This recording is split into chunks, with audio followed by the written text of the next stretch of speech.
بسم اللہ الرحمن الرحیم الحمد للہ رب العالمین والصلاة والسلام علی النبی الکریم الامین وعلی آلہ وصحبہ اجمعین اما بعد قل رأیتم ان اصبح ماؤکم غورا فمن یأتیکم بماء معین۔ آپ کہیے کہ ذرا سوچو کہ اگر پانی جو تمہارے پاس ہے، جو تمہارے زندگی کی ایک ضروری چیز ہے، اگر وہ نیچے اتر جائے تو پھر بہتا ہوا پانی تمہارے لیے کون لے کر آئے گا؟ صاف و شفاف بہتا ہوا پانی تمہارے لیے کون لائے گا؟ تو قرآن مجید جگہ جگہ مشرکین سے بھی مکالمہ کرتا ہے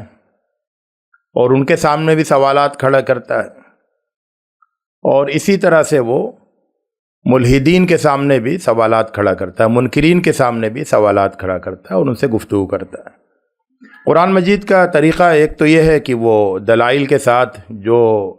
باطل گمراہ کن نظریات ہیں، خیالات ہیں، ان کی تردید کرتا ہے، انہیں مسترد کرتا ہے، اور اسی کا طریقہ یہ بھی ہے کہ وہ سوالات قائم کرتا ہے، سوالات قائم کر کے سوچنے پر مجبور کرتا ہے کہ انسان خود سوچے،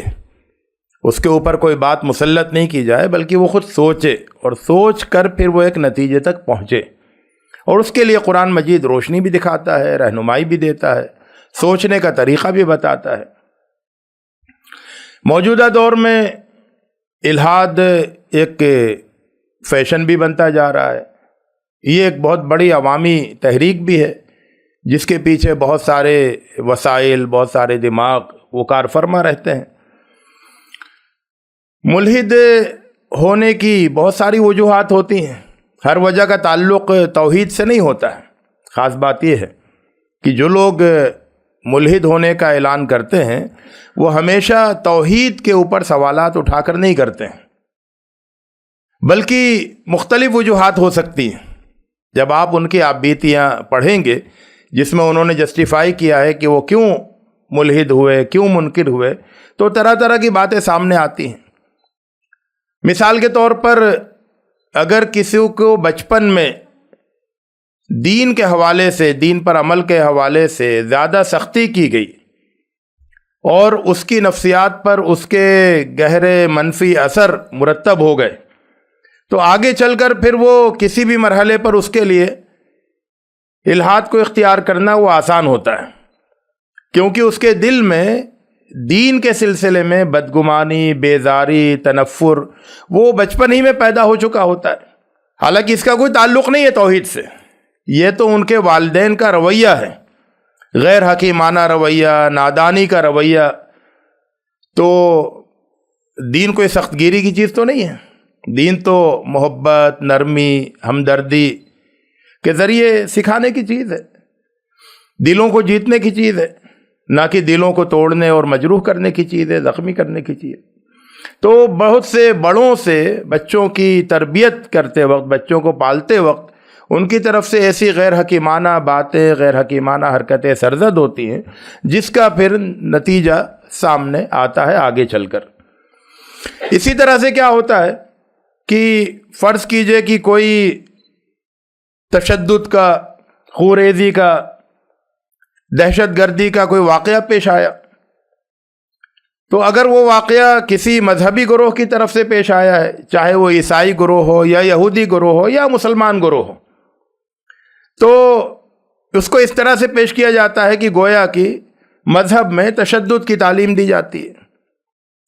مذہب میں دہشت گردی سکھائی جاتی ہے، مذہب میں بے رحمی پیدا کر دی جاتی ہے۔ تو اس کا نتیجہ یہ ہوتا ہے کہ وہ اچھا مذہب میں اگر ایسی کیفیت ہے تو مذہب کو چھوڑ دیا جائے، تو پھر انسان جو ہے وہ اس سے متاثر ہو کر وہ الحاد کا راستہ اختیار کرتا ہے، یعنی توحید کا انکار کرتا ہے، خدا کا انکار کرتا ہے، حالانکہ قصور جو ہے وہ انسانوں کا تھا، جو حرکت سرزد ہوئی ہے وہ انسانوں کے ذریعے سے سرزد ہوئی ہے، تو اس حرکت کے اسباب پر، صحیح اسباب پر غور کرنا چاہیے، جائے کہ سیدھے جو ہے وہ توحید کا انکار کر دیا جائے۔ اسی طرح سے سائنس کی کوئی پیش رفت ہوتی ہے اور اس پیش رفت کو اتنا بڑھا چڑھا کر پیش کیا جاتا ہے کہ گویا کہ سب کچھ یہاں انسان ہے، اللہ کی ضرورت نہیں ہے، تو اس کا ایسا گلیمر نہ اس کو بڑھا چڑھا کر پیش کیا جاتا ہے اور اس میں ایسا مبالغہ کیا جاتا ہے کہ یہ عام اور معصوم ذہنوں کو یہ باور کرا دیا جاتا ہے کہ نہیں، یہ کائنات تو انسانوں کے ذریعے چل سکتی ہے، اللہ کی ضرورت نہیں ہے۔ تو ایسی مختلف چیزیں ہیں، لیکن توحید کا جو معاملہ ہے اور توحید مضبوط قضیہ ہے کہ اگر گفتگو توحید کے حوالے سے کی جائے تو الحاد جو ہے وہ توحید کے سامنے ٹک نہیں سکتا ہے۔ توحید کے دلائل کے سامنے الحاد کے دعوے، الحاد کی باتیں وہ ٹک نہیں پاتی۔ تو الحاد کا سے مکالمہ کرنا، الحاد سے متاثر ہونے والے یا الحاد کی تبلیغ کرنے والوں سے مکالمہ کرنے کا جو بہترین طریقہ ہے وہ وہی ہے جو کہ قرآن مجید نے اختیار کیا، یعنی توحید کو توحید کے سارے دلائل کے ساتھ پیش کیا جائے، اور توحید کے حوالے سے جو یعنی اللہ تعالیٰ توحید کے حق میں اور انکار کرنے والوں کے سامنے جو سوالات کھڑا کرتا ہے ان سوالات کو پیش کیا جائے، گفتگو کو ادھر ادھر نہیں جانے دیا جائے، اور بتایا جائے کہ دیکھو والدین کی سختی تو والدین کا مسئلہ ہے، کسی گروہ کا تشدد وہ اس گروہ کا مسئلہ ہے، لیکن جو توحید ہے اس کے دلائل اس سے کہیں زیادہ روشن اور کہیں زیادہ طاقتور ہیں۔ آپ یہ دیکھیں، اور اس بات کو کئی جگہ نوٹ کیا جاتا ہے کہ وہ جو ہمارے نوجوان نسل سے تعلق رکھنے والے اور تعلیم یعنی طلبہ ہیں، جب وہ اس بات کا اظہار کرتے ہیں کہ نہیں اب میں توحید کو چھوڑ کر الحاد کا راستہ اختیار کر رہا ہوں، ایتھیسٹ ہو رہا ہوں، یا اس طرح کی کوئی بات، تو جب آپ ان سے سوال کرتے ہیں، گفتگو کرتے ہیں کہ بھئی تمہارے پاس کیوں ایسا ہے، تو کہتے ہیں کہ مذہب کے تعلق سے یہ سوال یہ سوال یہ سوال، ان کا جواب مجھے نہیں ملا، مذہب کے تعلق سے کچھ سوالوں کا مجھے جواب نہیں ملا، میرے میں نے گھر والوں سے بھی بات کی، میں نے بعض اسکالر سے بھی بات کی، بعض علماء سے بھی بات کی، لیکن مجھے تشفی بخش جواب نہیں ملا، تو جواب نہیں ملا اس لیے میں نے الحاد کا راستہ اختیار کر لیا۔ لیکن اگر ان سے پوچھا جائے کہ الحاد کا راستہ اختیار کرنے کے بعد کیا سوالات ختم ہو گئے، کیا ہر سوال کا جواب مل گیا، کیا مکمل فکری لحاظ سے، ذہنی لحاظ سے مکمل اطمینان بخش زندگی تمہاری گزر رہی ہے، کوئی سوال تمہارے سامنے نہیں ہے، تو بات یہ نہیں ہے۔ حقیقت یہ ہے کہ الحاد کا راستہ اختیار کرنے کے بعد انسان کے سامنے بے شمار اور بہت بڑے بڑے سوالات کھڑے ہوتے ہیں جن کا اس کے پاس جواب نہیں ہوتا ہے، اور یہ جو سوالات ہیں جو الحاد کے نتیجے میں کھڑے ہوتے ہیں وہ توحید کے متعلق سوالات سے بہت بڑے ہوتے ہیں۔ یعنی انسان جب توحید کو چھوڑ کر الحاد کا راستہ اختیار کرتا ہے تو وہ بہت چھوٹے سوالوں سے فرار اختیار کر کے بہت بڑے سوالوں کو گلے لگاتا ہے۔ یعنی ایسا ہی ہے کہ کسی کو کہیں پر ہلکا سا کچھ گرمی کا احساس ہو رہا ہو تو وہ اس جگہ کو چھوڑ کر کسی بھڑکتے ہوئے تندور میں جا کے بیٹھ جائے۔ اس پر میں ابھی آگے آتا ہوں۔ تو اس دنیا میں قرآن مجید جس طرح سے پیش کرتا ہے کہ اس دنیا میں انسان جب آنکھ کھولتا ہے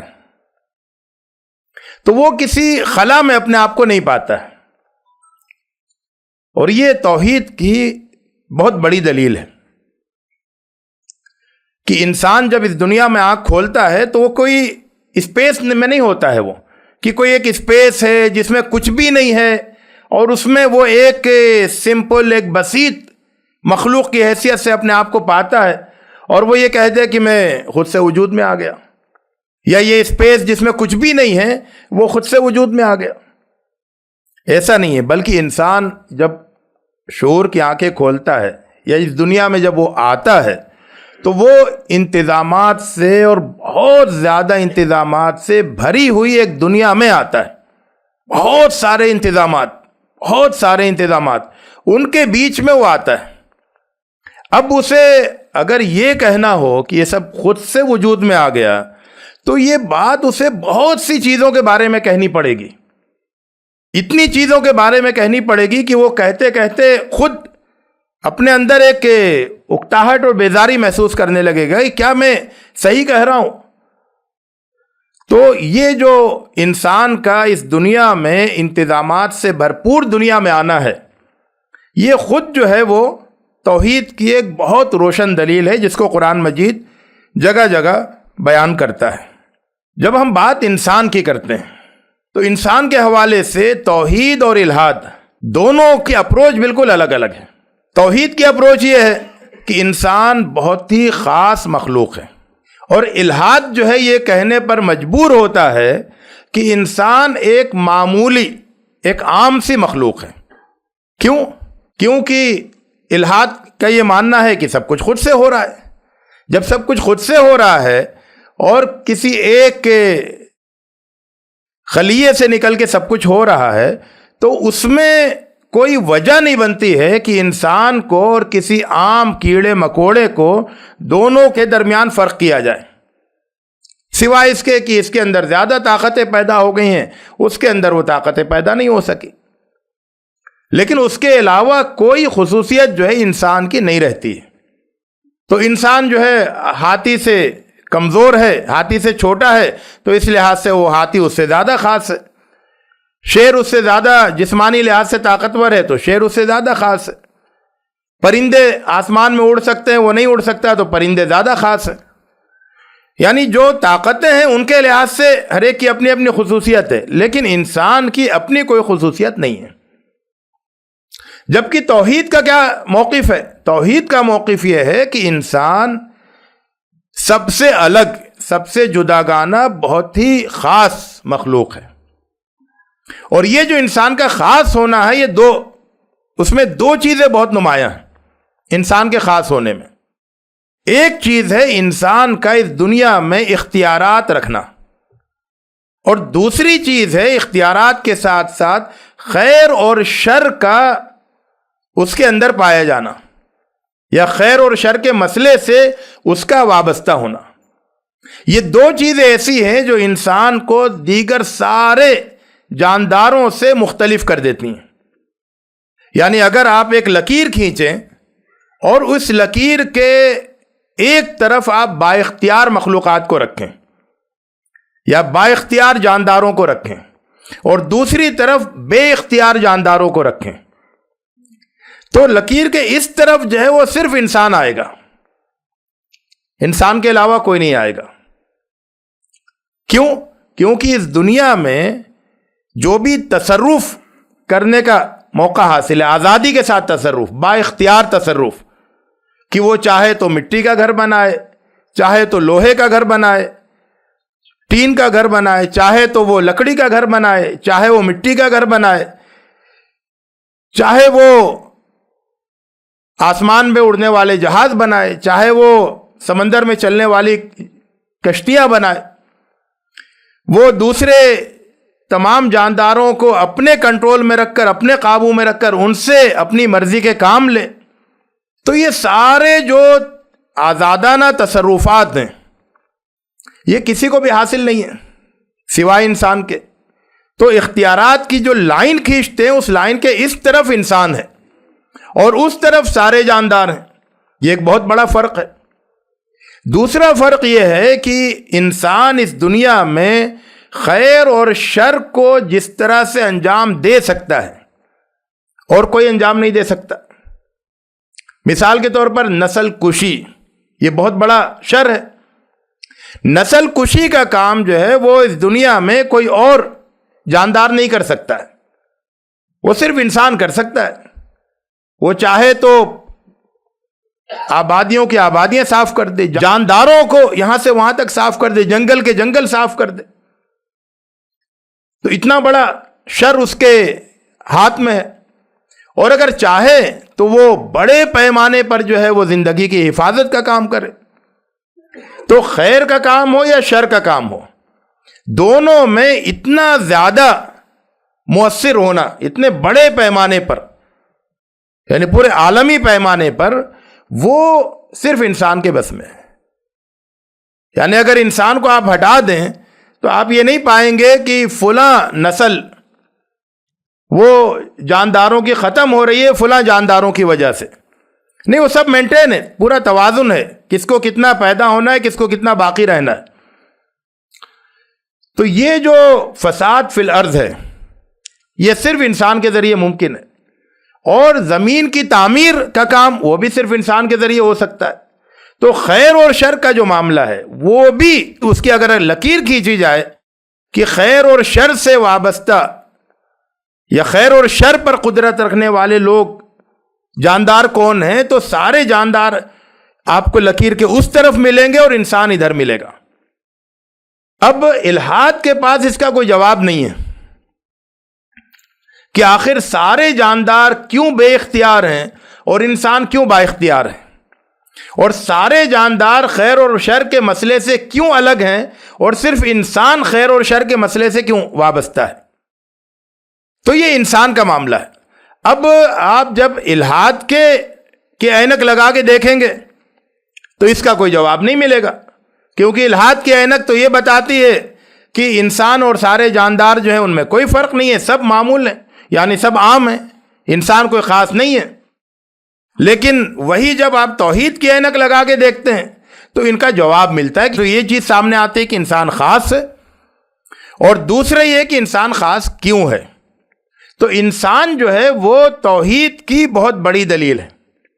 انسان کا اپنا وجود۔ ایک بڑے عالم کے سلسلے میں یہ بات آتی ہے کہ وہ اپنی نوجوانی میں وہ ملحد ہو گئے تھے اور انہوں نے خدا کا، مذہب کا، ہر چیز کا انکار کر دیا تھا، اور اس کے لیے وہ اس کو بہت فخر سے بھی بیان کرتے تھے، اس پر وہ جمے ہوئے تھے۔ تو ان کو ایک دوسرے صاحب علم نے خط لکھا اور یہ کہا کہ اصل میں تمہاری جو غلطی ہے وہ یہ ہے کہ تم اللہ کی ذات پر غور کر رہے ہو، اور اللہ کی ذات کے حوالے سے چونکہ تم غیب میں ہو اس لیے تمہیں اس کا جواب نہیں مل رہا ہے، اور جواب نہیں مل رہا ہے تو تم نے الحاد کا راستہ اختیار کر لیا۔ تم ایسا کرو کہ تم اپنی ذات جو تمہارے سامنے ہے، غیب میں نہیں ہے، تم اپنی ذات پر غور کرو اور اپنے تعلق سے اٹھنے والے سوالوں کا جواب تلاش کرو کہ تم کون ہو، تم ایسے کیوں ہو، تم اتنے خاص کیوں ہو، تمہیں یہ سب کچھ کیوں حاصل ہے، تمہیں کائنات میں اتنا اونچا مقام کیوں حاصل ہے، اتنے با اختیار، یہ سب چیزیں ان پر غور کرو، اپنے اخلاقی وجود پر غور کرو، اپنے جسمانی وجود پر غور کرو، اپنے ذہنی اور معنوی وجود پر غور کرو، اپنے روحانی وجود پر غور کرو۔ تو جب انہوں نے اس پر غور کرنا شروع کیا تو ان کو پھر وہ ہر سوال کا جواب ملتا گیا، اور وہ سوالوں کا جواب دیتے ہوئے وہ توحید تک پہنچ گئے۔ تو توحید تک پہنچنے کے لیے اللہ کی ذات پر غور کرنا ضروری نہیں ہے، بلکہ وہ نقصان دہ ہو سکتا ہے، کیونکہ وہ اس کے تعلق سے تو ہم غیب میں ہیں۔ غور کرنا ہے انسان کے اپنے اوپر، اور قرآن مجید جو ہے وہ اسی پر یہی بتاتا ہے، اور بتاتا ہے مختلف پہلوؤں سے بتاتا ہے کہ کیا کیا غور کرنا ہے، کن کن قرآن مجید سوالات پیدا کرتا ہے اور کہتا ہے تم اس کے جواب دو۔ اب اس کے بعد پھر ہم آتے ہیں کائنات پر، کیونکہ توحید کے دلائل انسان میں بھی ہیں اور کائنات میں بھی ہیں۔ جیسا کہ میں نے بتایا کہ انسان اسپیس میں نہیں آیا ہے، انسان ایک انتظامات سے اور انتہائی نرالی اور انوکھی چیزوں سے بھری ہوئی کائنات میں ہے۔ تو کائنات جو ہے وہ بھی توحید کی ایک بہت بڑی دلیل ہے یا دلائل کا مجموعہ ہے۔ اس میں جو غور کرنے کی چیز ہے جدھر قرآن مجید متوجہ کرتا ہے وہ یہ ہے کہ دیکھیے، ایک تو کیا ہوتا ہے کہ کوئی چیز بسیط اور مرکب ہوتی ہے نا، بسیط یعنی سادہ، سمپل، اور مرکب یعنی کئی چیزوں سے ملی ہوئی ایک کمپلیکس، ایک کمبینیشن۔ تو ایک سادہ چیز اگر چیز ہے، بالکل سادہ، تو اس کے خود سے وجود میں آنے کے امکانات اس کے بھی بہت کم ہوتے ہیں، یعنی اس کے بھی نہیں ہوتے خود سے وجود میں آ جائے۔ لیکن اگر بہت بحث کی جائے تو چلو ٹھیک ہے، بسیط کی بات چھوڑو، کیا کائنات، انسان اور کائنات، کیا وہ بسیط ہیں؟ کیا وہ بالکل سادہ ہیں؟ الحاد کی اپروچ یہ ہوتی ہے کہ وہ ان سب چیزوں کو بہت ہی بسیط بنا کر پیش کرتا ہے، کیونکہ جتنا وہ بسیط بنائے گا، جتنا وہ سادہ اور سمپل کہے گا، اتنا ہی اس کے لیے اپنی بات رکھنا آسان ہوتا ہے اور سوالوں سے فرار آسان ہوتا ہے۔ لیکن کائنات اور انسان یہ بسیط ہے ہی نہیں، مرکب ہے، اور مرکب سے بھی آگے ہوں، میں ابھی بتاتا ہوں۔ تو اگر کوئی چیز بسیط نہیں ہے، مرکب ہے، تو اس کے خود سے وجود میں آنے کے امکانات جو ہیں وہ جتنا زیادہ وہ مرکب ہوتے جائے اتنا ہی زیادہ امکانات کم ہوتے چلے جائیں گے، یعنی وہ اس کا ناممکن ہونا اتنا ہی زیادہ بڑھتا جائے گا۔ امکانات کی بات نہیں کر رہا ہوں، وہ تو بسیط ہی کا خود سے وجود میں آنا ناممکن ہے، اور وہ جتنا مرکب ہوتا جائے اس کا ناممکن ہونے کی جو گریوٹی ہے، جو شدت ہے، وہ بڑھتی چلی جائے گی۔ اب کائنات کا معاملہ کیا ہے؟ کائنات کا ایک تو یہ ہے کہ کائنات مرکب ہے، کمپاؤنڈ ہے، بہت سی چیزوں کا مجموعہ ہے، ہر چیز جو ہے وہ بہت سی چیزوں سے مل کے بنتی ہے۔ دوسرے کیا ہے؟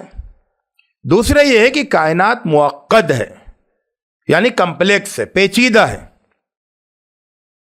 مرکب ہے تو خود سے وجود میں آنے کا ناممکن ہونا بہت زیادہ بڑھ گیا، پھر وہ معقد بھی ہے، کمپلیکس بھی ہے تو اور زیادہ پیچیدہ ہے تو اور زیادہ بڑھ جاتا ہے۔ اس کے ساتھ کیا ہے کہ وہ مکرر بھی ہے، یعنی ایک انتہائی پیچیدہ چیز بار بار بنتی ہے۔ مثال کے طور پر ایک انسان ہے، تو انسان ظاہر ہے کہ ایک بسیط مخلوق نہیں ہے، ایک بسیط چیز نہیں ہے، ایک مرکب ہے بہت سے خلیوں سے وغیرہ سے، پھر یہ جو ہے وہ پیچیدہ بھی ہے، اور یہ بار بار اسی طرح سے بن بھی رہا ہے۔ مزید کیا ہے کہ اس کائنات کی ہر چیز مسخر بھی ہے، یعنی کنٹرول میں ہے۔ صاف معلوم ہوتا ہے کہ ایک بے ہنگم معاملہ نہیں، مطلب یہ کہ جو چیز جدھر چلی جائے ایسا نہیں ہے، بلکہ سورج کو جہاں سے نکلنا ہے جہاں ڈوبنا ہے، چاند کو جہاں سے نکلنا ہے جہاں ڈوبنا ہے، تاروں کو جہاں جہاں رہنا ہے، اس زمین میں جس چیز کو جہاں رہنا ہے، وہ سب چیزیں اپنی جگہ ویسے ہی ہیں، پورے کنٹرول میں ہیں۔ تو مسخر بھی ہے اور پھر مقید بھی ہے، یعنی ہر چیز اپنی اپنی جگہ پابند بھی ہے کہ زمین کو جس مدار پر گردش کرنا اسی مدار پہ وہ گردش کر رہی ہے، سورج کا جو مدار ہے اسی مدار پر ہے۔ تو ہر ایک کے اندر ایک پابندی بھی ہے، یعنی وہ پابند ہے ضابطے کی، جو قانون بنا دیے گا اس کی پابند ہے۔ مزید یہ ہے کہ یہ سب کچھ منظم بھی ہے، سب کچھ منظم ہے، آرگنائزڈ ہے، یہاں سے لے کے اور سورج اور تاروں تک اور اس کے آگے تک ہر چیز منظم ہے، اور ذروں تک اور ذروں کے اندرونی وجود تک۔ اور پھر ہر چیز کا ایک مقصد بھی ہے جس کو وہ پورا کر رہی ہے، ایک افادیت ہے جس کو وہ مہیا کر رہی ہے۔ تو یہ سب چیزیں جمع ہونے کے بعد، اور خاص بات کیا ہے کہ یہ جو چیزیں ہیں اس کا کمپاؤنڈ ہونا، اس کا کمپلیکس ہونا، اس کا ریپیٹڈ ہونا، اس کا کنٹرولڈ ہونا، اس کا باؤنڈ ہونا، اس کا آرگنائزڈ ہونا، اس کا یوزفل اور پرپز فل ہونا، یہ ساری چیزیں جو ہیں یہ بڑی سے بڑی چیز میں بھی ہیں کائنات کی، اور چھوٹی سے چھوٹی چیز میں بھی ہیں۔ یہ جو خصوصیات ہیں جو خود سے وجود میں آنا ناممکن ہونے کو زیادہ سے زیادہ ناممکن بناتی ہیں، یعنی اس عدم امکان کو بڑھاتی ہیں زیادہ سے زیادہ، تو یہ چیز بڑی سے بڑی چیز میں بھی نظر آئے گی، آپ کو پہاڑ میں بھی نظر آئے گی، سورج میں بھی نظر آئے گی، اور چھوٹی سے چھوٹی چیز یعنی ذرے کے اندر بھی یہ چیز نظر آئے گی، اور پھر جو جاندار چیزیں ہیں ان میں بھی یہ سب چیزیں نظر آئیں گی، اور جو بے جان چیزیں ان میں بھی نظر آئے گی۔ تو یہ جو خصوصیات ہیں یہ ہر چیز میں پائی جاتی ہیں، بڑی چیزوں میں بھی، چھوٹی چیزوں میں بھی، جاندار چیزوں میں بھی، بے جان چیزوں میں بھی۔ ایک بات اور ہے کہ ان سب چیزوں میں کسی کے اور کے، یعنی مثال کے انسان کو سب سے زیادہ یہاں تصرف حاصل ہے دنیا میں، تو کسی اور کے تصرف کا تو بات ہی نہیں کی جا سکتی دنیا کے۔ لیکن خود انسان کا ان سب چیزوں میں کوئی تصرف نہیں ہے، کوئی رول نہیں ہے۔ یعنی اللہ تعالیٰ یہ فرماتا ہے ایک ایک چیز کو کہ اگر زمین میں کھیتی ہم نہیں اگائیں تو کیا تم کھیتی اگا سکتے ہو؟ اگر آسمان سے پانی نہیں برسائیں تو کیا تم برسا سکتے ہو؟ اگر نطفے میں انسان بننے یا جاندار بننے کی، بچہ بننے کی ہم کیپیسٹی نہیں رکھیں تو کیا تم رکھ سکتے ہو؟ تو انسان کا تصرف کہیں نہیں ہے۔ یعنی سورج نکلتا ہے ڈوبتا ہے انسان کے تصرف کے بغیر یا کسی اور کے تصرف کے بغیر جو ہمیں نظر آ رہا ہے۔ تو ہر چیز بغیر کسی کے تصرف کے ہو رہی ہے، سوائے اس غیبی تصرف کے جس پر ایمان رکھتے ہیں ہم اور جس کی یہ سب چیزیں گویا کی دلیل ہیں۔ تو یہ سب چیزیں ہونا، یعنی یہ خصوصیات، اور اس میں اور ہر جگہ ہونا، ہر چیز میں ہونا، اور اس میں کسی کا تصرف نہیں ہونا، یہاں پر آ کر انسان جو ہے وہ یہ بات گویا کہ یہ دلائل کی ایک پوری کہکشاں اس کے سامنے چمک اٹھتی ہے، روشن اٹھتی ہے، جو سب کی ہر چیز جو ہے گویا توحید کے حق میں دلیل پیش کر رہی ہوتی ہے۔ انسان کا ایک اور معاملہ بھی ہے، یہیں پر عرض کرنا ہے کہ انسان کو ایک طرف تو تصرف دیا گیا ہے بہت زیادہ، اور دوسری طرف اس کو بے بس بھی بنا کے رکھا گیا۔ یعنی انسان ایک ہی وقت میں اپنے آپ کو با اختیار بھی محسوس کرتا ہے اور بے بس بھی محسوس کرتا ہے۔ وہ یہ دیکھتا ہے کہ ہاں کھیت میں وہ جا کے بیج ڈالے گا، پانی چلائے گا تو وہاں پر کھیت تیار ہو جائے گا، یہ کوئی اور نہیں کر سکتا۔ بندر ہیں، لنگور ہیں، شیر ہیں، ہاتھی ہیں، یہ سب نہیں کر سکتے۔ انسان کر سکتا ہے تو انسان کو یہ اختیار حاصل ہے۔ لیکن وہی انسان جو ہے پھر بڑی بے بسی کے ساتھ آسمان پہ کی طرف نگاہیں اٹھاتا ہے کہ بھئی بارش ہو جائے، اور اس کا کوئی بس نہیں چلتا ہے۔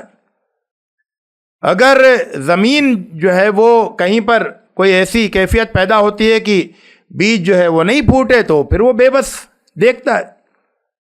اگر کوئی بیماری لگ جائے تو پھر وہ بے بس ہو جاتا ہے۔ کوئی تیز آندھی چل جائے اور سب کچھ اکھاڑ پھینکے پھر وہ بے بس ہے۔ تو انسان ایک طرف اپنے آپ کو با اختیار بھی پاتا ہے، دوسری طرف وہ بہت زیادہ بے بس بھی پاتا ہے۔ تو انسان کا با اختیار ہونا یہ بھی توحید کی دلیل ہے، اور انسان کا بے بس ہونا یہ بھی توحید کی دلیل ہے، اور یہ دونوں چیزوں کو قرآن مجید پیش کرتا ہے۔ یعنی وہ انسان کو اس طرف بھی متوجہ کرتا ہے کہ دیکھو تمہیں اختیارات کس نے دیے، تو سوچو کون ہے وہ، اور تم بے بس ہو تو کس کے سامنے بے بس ہو یہ بھی سوچ لو۔ تو انسان با اختیار ہے، وہ کشتی بناتا ہے، سمندر میں اتر جاتا ہے، لیکن جب سمندر میں طوفان اٹھتا ہے تو بے بسی کے ساتھ دیکھتا ہے۔ یہ جو پورا یعنی انسان اور کائنات اور انسان کے دلائل، کائنات کے دلائل، ان کی کثرت کے ہوتے ہوئے، اور اگر ان پر توجہ مرکوز رکھی جائے تو وہ جو اسباب ہیں جن کا میں نے ذکر کیا، جو الہات کی طرف لے جانے والے ہیں، وہ اسباب ان دلائل کے مقابلے میں بہت ہی چھوٹے اور نظر انداز کرنے کے قابل ہیں۔ اسی میں ایک اور بات آتی ہے، اور وہ ہوتی ہے کہ انسان کو جو یعنی اس حوالے سے الہاد میں بات کی جاتی ہے کہ انسان دکھوں کا شکار ہے۔ تو یہ دکھ جو ہیں وہ گویا کہ توحید کے خلاف ایک دلیل ہے۔ بہت سے دکھ ہیں، بہت سے درد ہیں، بہت سی بیماریاں ہیں، بہت سی پریشانیاں ہیں، ان کے بیچ میں گویا انسان زندگی گزار رہا ہے، ان کے ساتھ زندگی گزار رہا ہے۔ تو اگر اللہ ہوتا، رحیم ہوتا، مہربان ہوتا، سمیع و علیم ہوتا تو پھر یہ سب کچھ نہیں ہوتا، ان سب کو دور کر دیتا۔ قرآن مجید میں اس پر بھی گفتگو کی جاتی ہے اور بتایا جاتا ہے کہ نہیں، تم سب سے پہلے مطلب اگر تمہاری نظر انصاف پسند ہے تو پہلے تو تم یہ دیکھو کہ اس پوری کائنات پر رحمت غالب ہے یا دکھ غالب ہے، علم غالب ہے۔ تو اللہ تعالیٰ کہتا ہے وَرَحْمَتِي وَسِعَتْ كُلَّ شَيْءٍ، تو ہر طرف تو اللہ کی رحمت کے جلوے ہیں، ہر طرف اللہ کی رحمت کے جلوے ہیں، اور رحمتوں کے اس پورے عالم میں کہیں کہیں اور اس کے مقابلے میں بہت ہی چھوٹے، بہت ہی معمولی اس کے مقابلے میں رحمت کے حجم کے مقابلے میں جو علم کا حجم ہے، جو دکھوں کا حجم ہے، وہ بہت ہی چھوٹا ہے. اور اس میں جو اسباب ہیں ان میں انسان کی اپنی یعنی بدعمالیاں وہ ایک بڑا سبب ہے. انسان کا اس دنیا میں غلط تصرف وہ بھی اس کا ایک سبب ہے، اور ایسے بہت سے اسباب ہیں. اور پھر جو اس دنیا کا دارالامتحان ہونا، اس دنیا کا ایک مختصر زندگی والا ہونا، اور اس کے بعد پھر دارالجزا ہونا، اور اس کا بہت ایک ابدی زندگی والا ہونا،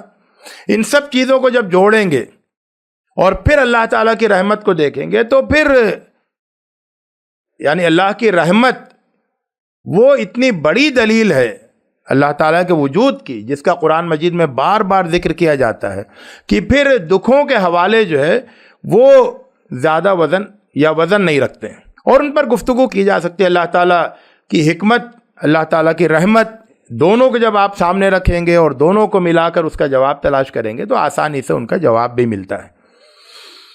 تو یہ کچھ باتیں تھیں جو میں نے یہاں آپ کے سامنے پیش کی. وآخر دعوانا الحمد للہ رب العالمین.